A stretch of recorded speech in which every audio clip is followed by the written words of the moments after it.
I'm going to go into the micro environment and look more at the individual and some of the considerations that need to be made by those individuals, and with the backdrop of what pension schemes and employers should be doing. So first of all, I just wanted to talk a little bit about the journey that people go on. So if I just look at the audience today, I can see that there's quite a cross-section in terms of where people probably are in their careers.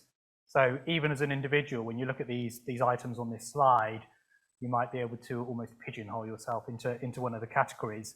And when we open up to discussion, I'll be interested in if you have any views as to concerns you may have regarding the category perhaps you are in. But let me just run through high level some of the issues that we see pretty much on a daily basis. So in that first bullet point, the early years. So this is really around those people that clearly are younger, starting out in their careers. And it used to be the case, not too many years ago, where employers certainly said, you need to be paying into the pension, you should be maxing out on the match that an employer may give.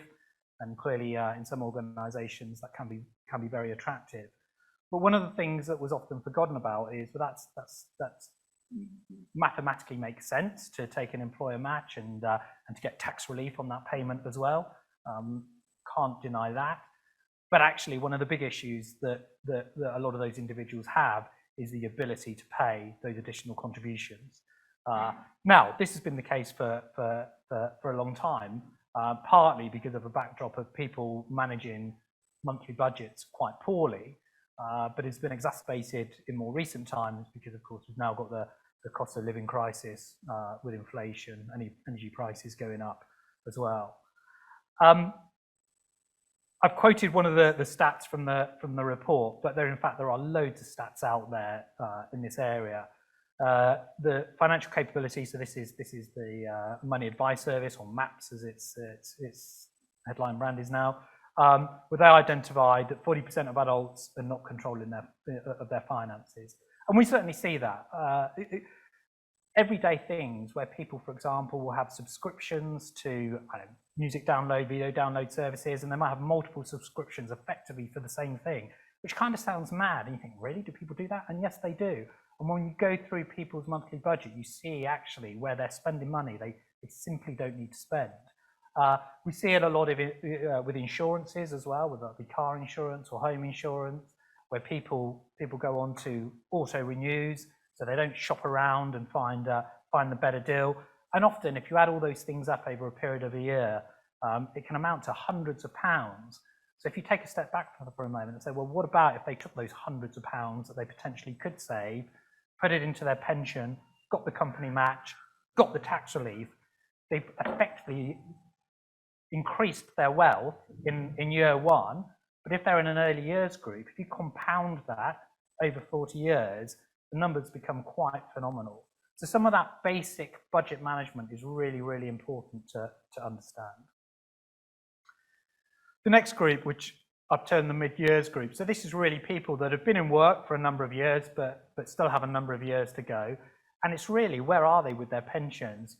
Quite likely that they've got more than one pension, possible that they've got more than one type of pension.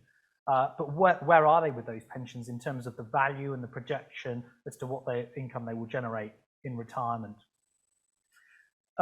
One of the big issues here as well is around consolidation. Now, a lot of you would have heard of the pension dashboard, which allegedly is going to be launched next year, but I'm not sure too many people believe that. But anyway, with the whole notion that people will start to see all of their pensions in one place, which is a great thing. But of course, it's not just about knowing where your pensions are and having them in one place. It's also understanding what's actually happening with those pensions. So what are the fee structures on those? What's the asset allocation on them? Again, research that I've identified on the slide there that was in the report from the IFS that shows that often there is very, very poor asset allocation.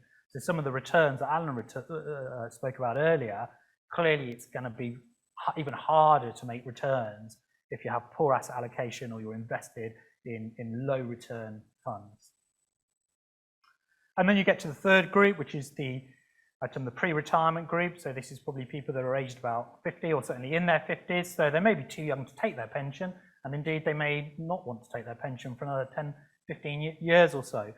But it is really important that people understand and start to understand what income they will generate in retirement and how they will generate that income. I think one of the issues as to why a lot of people say that pension-wise has been a failure in terms of take-up is because pension-wise, even though steps are now being taken to introduce it earlier, pension-wise comes too late. So a lot of the feedback that we've had is that as soon as someone becomes aware of pension-wise, it's because they're talking to their pension provider and basically saying to them, can you transfer my money? So they've already made their decision. Whether that decision is a wise decision or not, they've made a decision. It's very hard to turn people around once they've made that mental leap. So getting to understand your options. So you almost have this gestation period for a number of years before you're actually going to take any action is really helpful in terms of understanding those options and digesting that information. And then fourthly, you get to the point of at retirement. So this is where I'm thinking, right, I definitely am going to retire in the next 3 months or 6 months. It's a very immediate thing. And then it's about which options am I going to take advantage of. Freedom and choice in pensions, of course, came in 2015.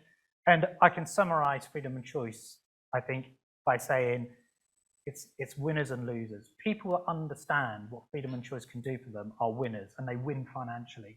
People that don't often lose financially, which is why all of the points that I raised before are so important, because you get it wrong at the point of retirement and you will be a financial loser, or the chances are you will.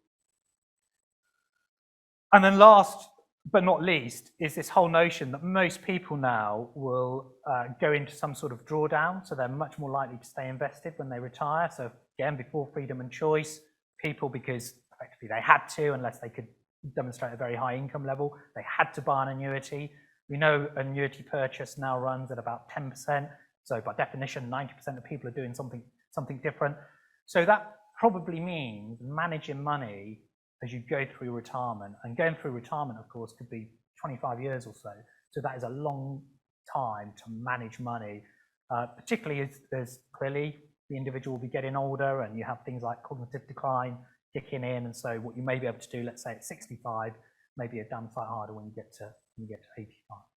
Understanding the context of income generation in retirement. So what are some of the key things that those individuals will need to think about? Well, of course, the first thing is, what assets do I have? Clearly pension of whatever type it may be, but also other savings as well, whether that be ISAs or other savings, taxable savings that an individual may have, but also state pension. We saw on one of Alan's slides the proportion of someone's retirement income, the state pension may contribute, and yet a lot of people have no idea what they're going to get when we get to state pension age. They have no idea that they can go onto the government site, put in their national insurance number, and actually get a forecast of what their state pension should be. So even really fundamental, basic things like that are not done by many, because they just don't know. There's also then the issue of can I afford to retire? Again, with longevity, again, Alan mentioned the life expectancy issue. So it's not only what income do I want on the day that I retire, but actually, can I sustain that income over a period of what may be 25 years or so? And of course, you don't necessarily know how that income need may change over 25 years. I think one of the things that was almost ingrained within people's minds because of pre-2015, pre-freedom and choice, when of course people had to buy an annuity, was that retirement income was therefore this linear amount. Okay, it might be inflation linked, but effectively it's a linear amount that you have for your rest of your life. Whereas of course nobody spends like that, do they? If you look, and we have loads of case studies on this, if you look at how people spend as they go through retirement, actually in some years they spend more money because they need to replace the car or the boiler, or they decide to go on a nicer holiday. In some years they will spend less. So even though it is fair to say, and there's a great research study done by the Pension Policy Institute, if anyone's interested, looks at actually different cohorts. So it looks at quintiles, wealth quintiles, and looks how money is spent. over retirement. And it is true to say that gradually it does decline over time. And for some people, there will be a tick up towards later years because of things like healthcare. But again, it's crystal ball gazing because you don't know whether you're going to have that tick up, of course, until you get there. And then I think one of the other issues which is come to light in the last year or so is what I call forced retirement or great retirement. So this is this whole notion that during the pandemic, there were a lot of people, certainly in their 50s and 60s, who lost their jobs. And again, because of Alan and I haven't coordinated this, but it actually links quite well, because of what Alan was saying about training. Another important issue where a lot of people lost their jobs, but because of their age, didn't believe that they could get another job. They don't have training open to them, or it's not obvious to them. And so what they start doing is drawing on their pension, which you clearly can't blame them for. But of course, what it means is, because they've retired earlier than they otherwise would have done, they haven't saved as much. But of course, they've got to make that money last for even longer now because of that earlier retirement. So it's not something that they've done because they wanted to do it. It's effectively been a forced retirement. But you do have this other group, the great retirement, as I think it's referred to in the part report, which is very much around those people that say, you know what, there's so much going on in the world. We've had the pandemic, other troubles in the world. I actually just want to retire, and I'm happy to accept that I'm going to have a lower standard of living and I will have less income, but that's a conscious decision I've made. And that's fine. It's all part of that workforce planning, though. If people are thinking that way, that is perfectly fine. I'm sure if I went around this room, everybody would have a different idea as to what retirement meant for them, and therefore what income actually, in reality, they would need. And I just picked up, again from the report, a stat at the bottom there from the Mercer report in 2020 regarding employees and the support that they say that they need. And again, the Mercer report says that. There are other reports that come up with similar figures, so nothing surprising there in a way. Okay, so what about the options and risks? So I guess the first thing is, which is, and again this goes back to freedom and choice, one of the first things to say is pension may not be the first thing that you use to draw income. Now, of course, this will really depend on what other assets you have, and clearly if you have no other assets, then clearly pension will be. But there are people out there that have other assets, whether that be ISAs or other savings that are taxable, and actually you should be, all other things being equal, you should be spending those down first. But people don't understand that because it feels counterintuitive, doesn't it? It feels as though, well, if I'm retiring, then surely I'm going to use my pension to generate an income. That seems to be the logical thing to do. But financially, that is not necessarily true. Same with things like tax-free cash. I would say, if we went out on the street now and did a straw poll of name one thing that individuals understand about their pension, I suspect the one thing that would get the highest vote or acknowledgement would be tax-free cash. Most people seem to know about tax-free cash. They may not quite know what the percentage is, or sometimes they think they get it on the whole pension and all that kind of thing. So they might get the detail wrong, but they generally know that they can get tax-free cash. So again, people tend to take it right at the beginning of retirement, which is often a really, really crazy thing to do, because unless they're paying off debt or something like that, then often what they're doing is taking out a pension wrapper, investing it somewhere else, which will not always, I'm very unlikely to have a tax wrapper, will probably have much higher charges. And not only that, but potentially, depending on their level of assets, if that money had just been drawn down with their pension, they would have actually reduced their income tax as well. So you start to see some of the complexities around here, which is why people really need to understand it. And then I've done a list below of the other risks and issues that people need to be aware of. So scams is a big one. I'm sure a lot of you would have read about this. There's the PSIG, which is the industry group, which produces a lot of data on this. Action Fraud will produce a lot of data on this as well. So there are every year there are millions basically that are taken from people's pensions in a fraudulent manner. So again, something that people just need to be aware of. And I always say to people that, because often they will say, well, the website looks so good, and the guy I spoke to on the phone, just seems so good. And I said, well, this is the thing, fraudsters, do not have T-shirts saying I'm a fraudster. They don't have ropey websites. They often have very, very expensive, professional-looking websites, and they're very credible when they're on the phone too.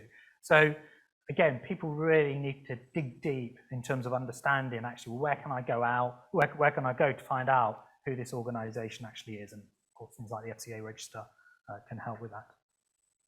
Tax. We know a lot of people pay more tax than they need to. In fact, when freedom and choice first came in, the Treasury were very happy because year after year they exceeded the tax take that they predicted themselves from freedom and choice. And that goes back to some of the things I said before, because people don't understand that you can be a winner and you can manage your tax very efficiently with pension drawdown if you understand it. And then we have some of the risks. I know again, Alan mentioned a few of these. Inflation risk, well, clearly a big one right now, always a big one when you're in retirement for 25 years, but particularly now when you see what the inflation figures are running at. Investment risk. So again, this is a really, really interesting one, because again, of course, traditionally, this was all, if you think about pension glide path, because people were going to buy annuities pre-2015, this was all about going from those risky equities over to cash and bonds. Well, actually, if you're not buying an annuity and you're going to be in retirement on aggregate 25 years, you're going to stay in, or you should be staying in equities. So again, the question is how is that managed? Because there will be volatility in the market. There's no volatility in the market in only the last couple of years with COVID. Longevity risk, I think, again, Alan mentioned, that's why I'm going into that again. I think the other one is the ability to manage money, particularly as you get older. So if you're not buying that annuity, how are you going to manage that money? Are you going to get an advisor to advise you? Are you going to use a product that will manage it on your behalf? Is that product right over 25 years? I always raise this question because I think it's an interesting notion. At any other point in your life, if I said to you, here's effectively an investment product age 25, and no matter what your circumstances between the age of 25 and 50, it's going to be perfect for you, I think most of you would turn around and go, really? Can you really say that? That sounds like quite a big claim. And yet when it comes to retirement, and we talk about a 25-year period, where again, we know income requirements will change over that 25-year period, the industry almost portrays it as actually, again, going back to this linear thing, that of course that makes sense. Well, to me, it doesn't make any sense at all. And then lastly is just inheritance consideration. So again, this is the counterintuitive bit about pensions, is that if you're going to have assets left when you die, it's better that they're pension assets rather than ISA assets or other saving type assets. So this is really a bit more about, and again, very high level, what can organizations do about this? And I think the easiest way to think about this is to break it down into three groupings. So the top level, group education, financial education. So this could be seminars, either online or face-to-face. This could be video, this could be animation, this could be chatbots, this could be modeling tools that the individual could use. The whole point of this is, if you think about my first slide, no matter whether you're at the early part or the late part of that journey, actually everybody needs a certain level of knowledge. And I'm not sure there's anyone out there that doesn't. When you get to that second group, which is about one-to-one guidance, the best way to think about this is a funnel. I think there are some people that will get that education and go, you know what, at least for this moment in time, I mean, they might come back to it, but for this moment in time, I've got the information that I think I need. But there will be a group that will go, you know what, I think I want to talk to someone. I think I want to have a chat and just run through this. I don't want regulated advice, but I just want to have a chat with someone. So we refer this often to as guidance and saying, these are things you could do, because if it's guidance, it's not regulated advice. From a regulatory perspective, it cannot say to an individual, this is what you should do. It can only say what you could do. And then again, continuing that funnel down, that last group is regulated advice. So again, the sort of people that will go to regulated advice, to be fair, it's likely to be people that are near into retirement. It could be somewhere along the journey, for example, if they want to consolidate pensions. Clearly, if they wanted to do a DB pension transfer, they would have to get regulated advice, although they're pretty far and few between these days now. So that's really the funnel approach, where people can effectively jump off when they feel they have enough information.